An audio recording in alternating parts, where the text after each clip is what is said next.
Today we are going to do things smart. I've got to get mounts made for the flying wires for the wings, like the top of the wings, and that involves modifying the hatch, okay? Now, part of the problem is that this hatch is curved. It's not so much a problem because we can get all the measurements, but sometimes going about this, people generally do it, in my opinion, the hard way. Well, there's really two methods. There's the hard way and then there's the smart way. I'm going to show you the smart way because in my opinion, the smart way is honestly easier, even though it involves math. So our hardware starting point here is the hatch itself, obviously. It's pretty simple and straightforward. We know the airplane is symmetrical, so that makes things easy. So we literally figured out in a previous episode where these wires are going to fall in relation to fore and aft of the fuselage, this being the front or fore, this being the aft or rear. So we have the forward portion. It's funny that way because the forward portion is a little bit larger. So anyway, look at shapes, okay? Shapes. They're a thing. It's just important that you label and make measurements as accurately as possible. So the easy part is you take our measurement from here to here, divide it by 2, mark here, you have a center line. Same with this.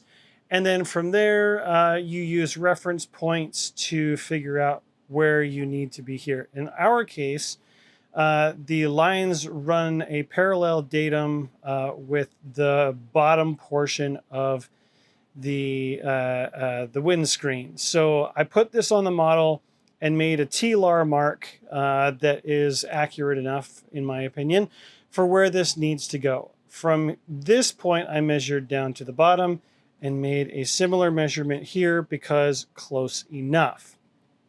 Now, here's where we have to math. I say math, but in reality, we're plugging this into an online tool, so you don't actually have to do any thinking here. You just have to write stuff down. We leave the smart stuff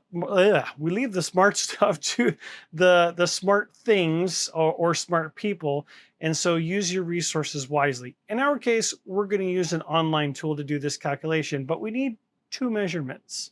Those 2 distances are from here to here, so the base of the arc, so that straight line, as well as the distance from that straight line to the top of the arc. So it's pretty straightforward to, obviously take a flexible tape measure. This is a seamstress's measuring tape that's on vinyl. You can measure that pretty easily. And then from here, what you can do is use a T-pin, which I have done. I'm using the large size T-pins from Dubro. There are 3 sizes. And you just create a hole.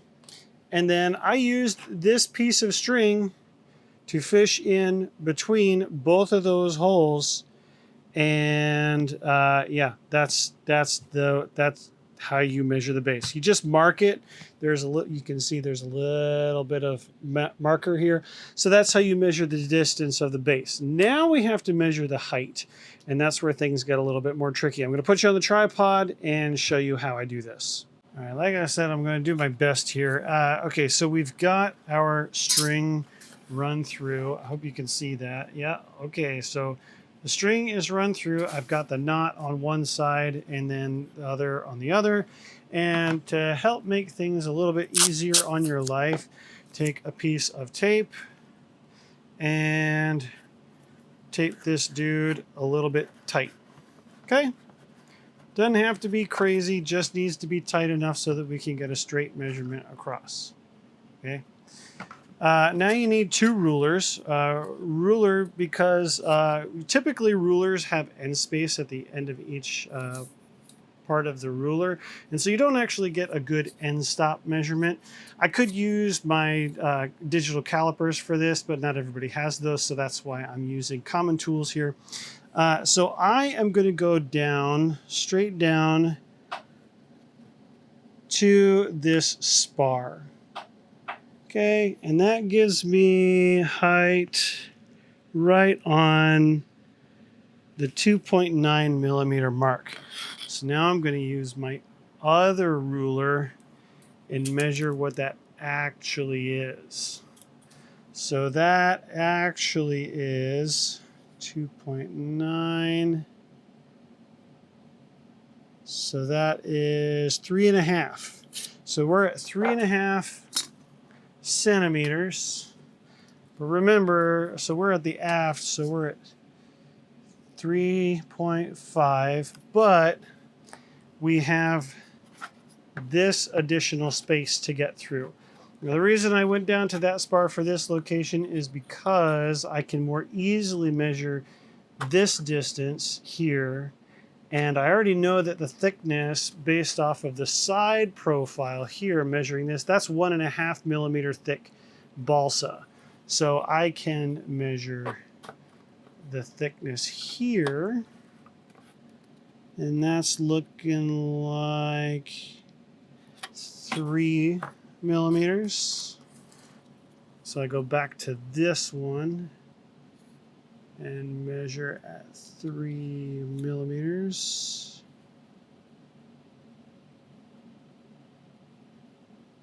It's looking like 6. So 6 millimeters plus the 1.5, so that's 7.5. So we're going to round that to 8.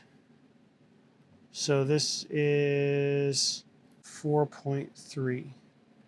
Right? Right? Yeah. Okay. So the height here is 4.3 centimeters. Centimeters. All right.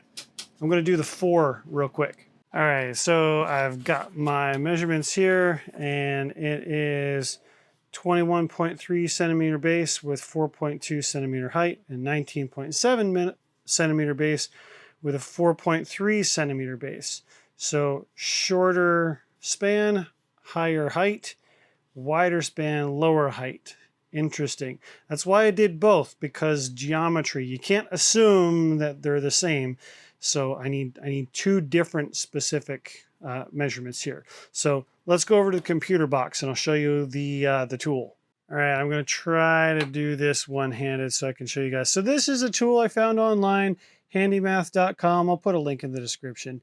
So all you do is you put in the width of your arc, right, which we found based off the string, right, and then the height of the arc, which we've also done based off of this string. Okay, so I've entered the 4 former here, which is 21.3 centimeters wide and 4.2 centimeters tall. So now we're going to convert. I definitely want this in centimeters. I want this in centimeters, and we'll do degrees. We're going to calculate. And what do we get? All right. So the length of the arc, does that match? Pretty darn close to what I measured. I measured 23.3 centimeters, and it's saying 23.4. So we're off by by 1 millimeter, pretty much. 1.1. That's close enough for me. Angle is 86. The radius, 15.60. So that's what we're going to stick with. Our radius is 15.60 centimeters. Okay, that is important for drawing in CAD. Let's go back and run the math again. We're going to hit the back button, and rather than 21.3, we're going to do 19.7 and 4.3 and calculate. So length of the arc, 22.11. I have 21.9. Again, really, really close. And so this radius is 13.43. So I'm going to stick with that just because I think it will be close enough. And certainly since we'll be epoxying these in, any discrepancies in radius here will be taken up by that. And I can certainly sand some of this to shape, but this will be close enough, close enough.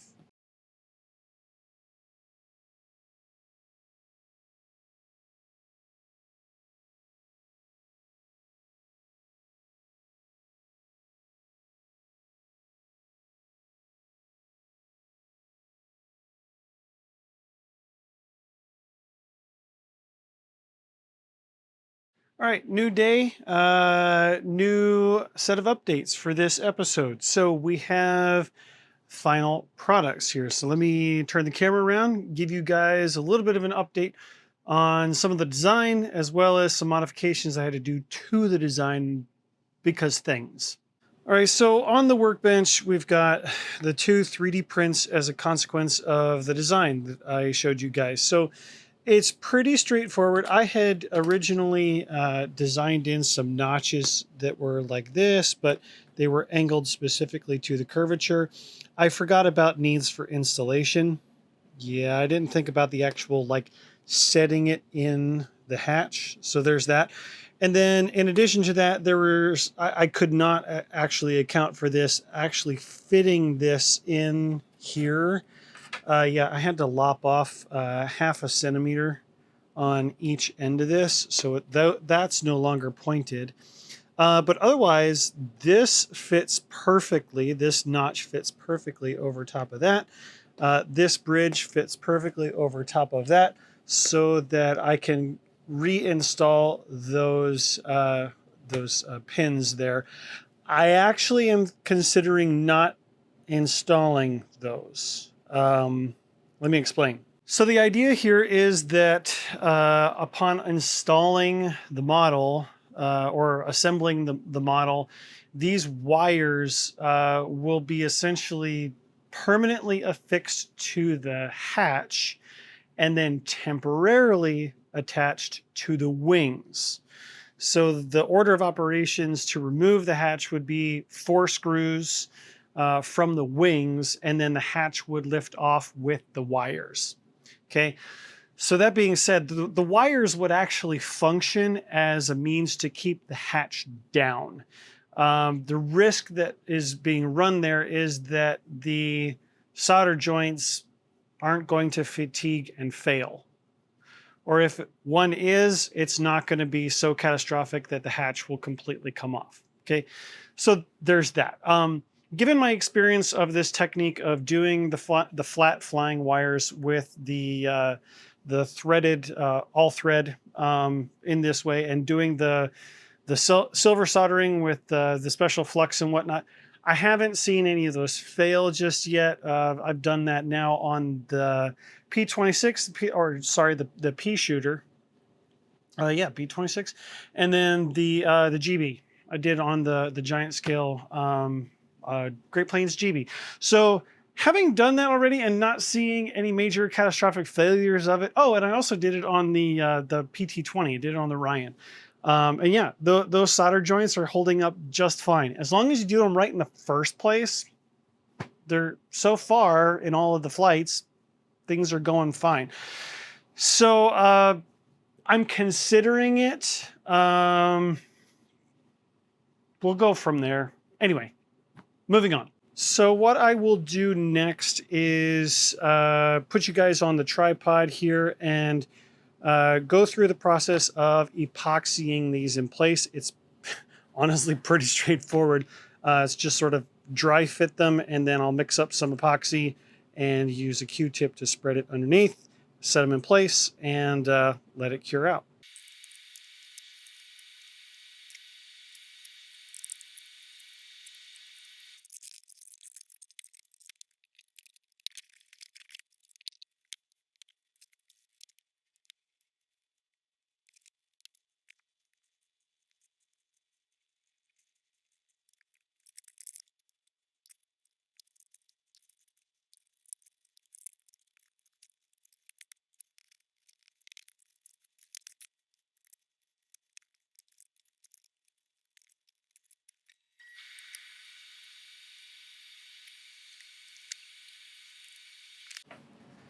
So for those who don't know, Plastic Magic is a deluxe materials product that I use on my 3D prints.